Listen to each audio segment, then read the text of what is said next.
हारिस नवाज साहब, आप किस तरह देख रहे हैं जो कि पाकिस्तान आर्मी की जानिब से ये जेस्चर दिया गया है कि 19 मुजरिमान की सजाओं में मुआफी का ऐलान कर दिया गया है? ये क्लियर इस साल का वाजिया साबित और वाजिया मिलिट्री कोर्स का ट्रायल आइन और कानून के मुताबिक मुकम्मल तौर पर शफाफियत के साथ किया जाता है और ऐसे नासर जो इंसानी हकूक के नाम पर इस मिलिट्री कोर्स और ट्रायल के अमल पर तनकीद और प्रोपेगेंडा करें। आज उनके आई थिंक उनके मुंह पे तमाशा भी है कि दे शुड अंडरस्टैंड कि अननेसेसरी इनको तनकीद का निशाना नहीं बनाना चाहिए। और आईनी बेंच की इजाजत के बाद ये फैसला किया गया था और उसके बाद जिनकी 4, 5, 6 महीने सजा रहती थी उनको इंसानी हमदर्दी के तौर पर जब उन्होंने रहम की अपील की थी तो उसको देखते हुए चीफ आर्मी साहब ने उनके सजाओं को माफ कर दिया। इसको कोई नेगेटिव प्रोपेगेंडा नहीं लेना चाहिए किसी किस्म का कि ये क्यों छोड़ा गया, सियासी अमल के साथ कुछ जोड़ा जाए। प्योर इंसानी हमदर्दी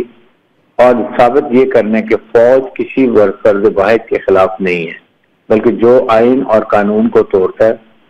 उसको सजा दी गई और उसके बाद उसी सीधी तरीके से ही उनकी जो मर्सी पिटीशन उनका फैसला भी किया गया और उनको छोड़ दिया गया है। आई थिंक इसके बाद ये तमाम प्रोपेगेंडे खत्म हो जाने चाहिए और ये जो है अब आइंदा के लिए अननेसेसरी जो मिलिट्री कोर्ट्स पर हम तनकीद करते हैं कि आइन कानून के मुताबिक फैसले नहीं करते हैं, वो आइन और कानून के मुताबिक फैसले भी करते हैं, आइन के तकाजे भी पूरे करते हैं, इंसाफ के तकाजे पूरे करते हैं और उसके बाद उसी स्पीड से जो रहम की अपील होती है उस पर भी अमल किया जाता है। आज आपके सामने नजर आ गया कि चीफ आर्मी स्टाफ नासिर ने फौरन फैसला इनकी पिटीशन को देखते हुए किया और ये अब मुझे यकीन है कि ये वापस जाके अननेसेसरी इंतजार की बातें नहीं करेंगे बल्कि एक मेन स्ट्रीम में आके अपना जो भी कारोबार कर रहे हैं उसको जरूर करेंगे। हारिस साहब, अगर दीगर मुजरिमान की जानिब से भी रहम की अपील दायर की जाए तो उनकी जो सजाएं हैं उनका जायजा लेते हुए फैसला किया जा सकता है, मजीद भी ढील दी जा सकती है? बिल्कुल कंफर्म इस बात है कि अगर बाकी भी लोग अपील करते हैं तो उनके भी इंसाफ के तकाज़ों देखते हुए उनके जराइम की जो नौयत है उसको देखने के बाद जरूर चीफ आर्मी स्टाफ उसको भी कंसिडर करेंगे